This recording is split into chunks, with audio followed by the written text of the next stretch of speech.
नमस्कार। आज हम भारत के संविधान के बनने की उस जबरदस्त कहानी को समझेंगे। देखिए, ये सिर्फ किसी कानूनी दस्तावेज की कहानी नहीं है, नहीं। ये कहानी है एक नए नवेले राष्ट्र की आत्मा को गढ़ने की, करोड़ों उम्मीदों को एक किताब में समेटने की। जरा सोचकर देखिए, 30 करोड़ से भी ज्यादा लोग, सैकड़ों भाषाएं, अनगिनत कल्चर, और इन सब के लिए बनानी थी सिर्फ एक रूल बुक। ये कितना बड़ा चैलेंज रहा होगा। यही यही वो विशाल चुनौती थी जिसका सामना हमारे देश के निर्माताओं को करना था। तो ये सफर जो था ना, ये आजादी से ठीक पहले शुरू नहीं हुआ। अरे नहीं, इसकी जड़ें तो बहुत गहरी थी। और इसकी शुरुआत हुई एक बहुत ही सरल लेकिन बेहद शक्तिशाली विचार से। विचार ये था कि एक ऐसा संविधान हो जो भारतीयों ने भारतीयों के लिए ही लिखा हो। तो देखिए, ये मांग कोई अचानक से नहीं उठ खड़ी हुई थी। इसकी शुरुआत तो एक आइडिया से हुई। सबसे पहले 1934 में एम.एन. रॉय ने इसका बीज बोया, मतलब एक संविधान सभा का आइडिया दिया।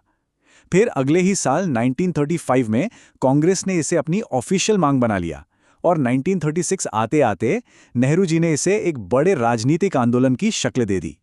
लेकिन एक तरफ थी भारत की मांग और दूसरी तरफ ब्रिटिश सरकार की मंशा, और दोनों में जमीन आसमान का फर्क था।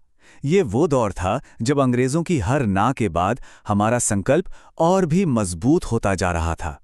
तो चलिए देखते हैं कि ये कहानी रिजेक्शन से एक्सेप्टेंस तक पहुंची कैसे।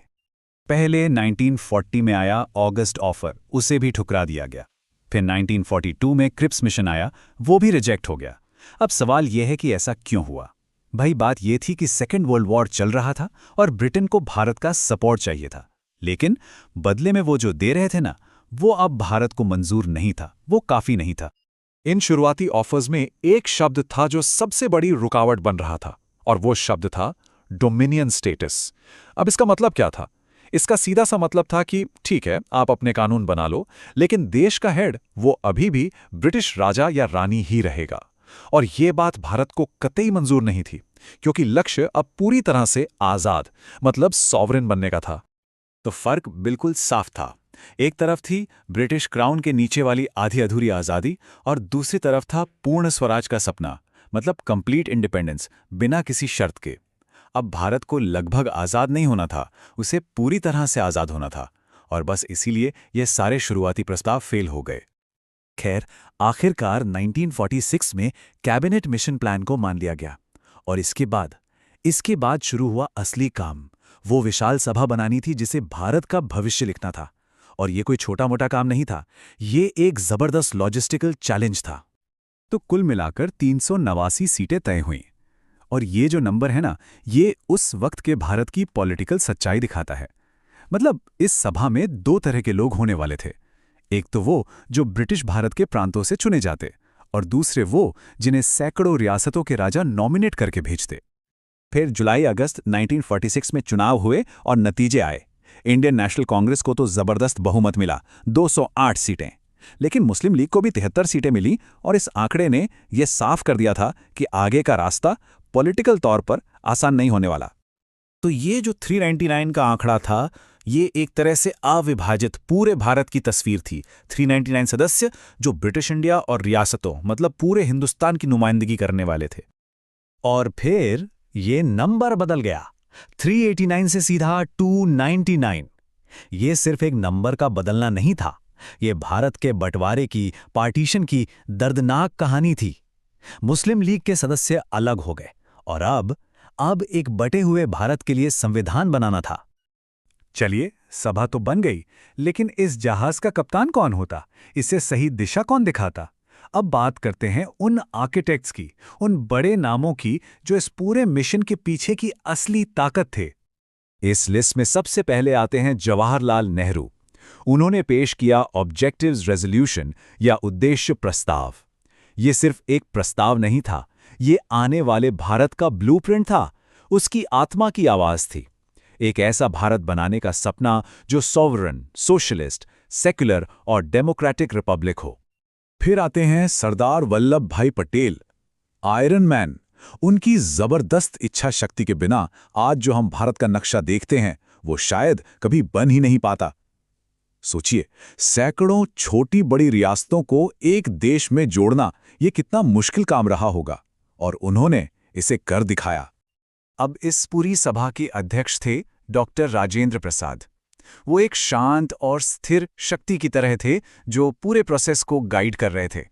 एक कुशल संचालक की तरह उन्होंने ये पक्का किया कि हर किसी की बात सुनी जाए और सारी बहसें एक सही दिशा में आगे बढ़ें।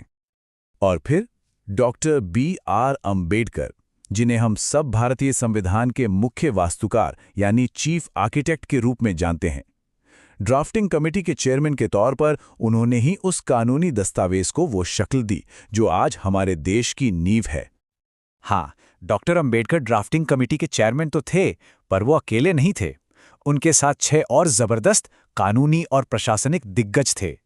ये वो 7 लोगों की ड्रीम टीम थी जिसने दिन रात एक करके संविधान का पहला ड्राफ्ट तैयार करने जैसा भारी भरकम काम किया था।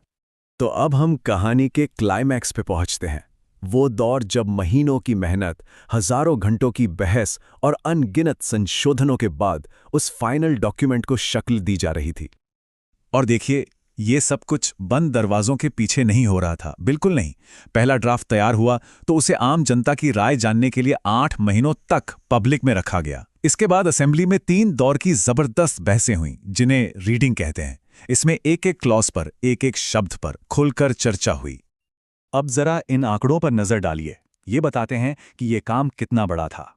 2 साल 11 महीने और 18 दिन, मतलब लगभग 3 साल लगे। उस जमाने में 64 लाख रुपए का खर्च आया, और जब ये तैयार हुआ तो इस पर 284 सदस्यों ने अपने हस्ताक्षर किए।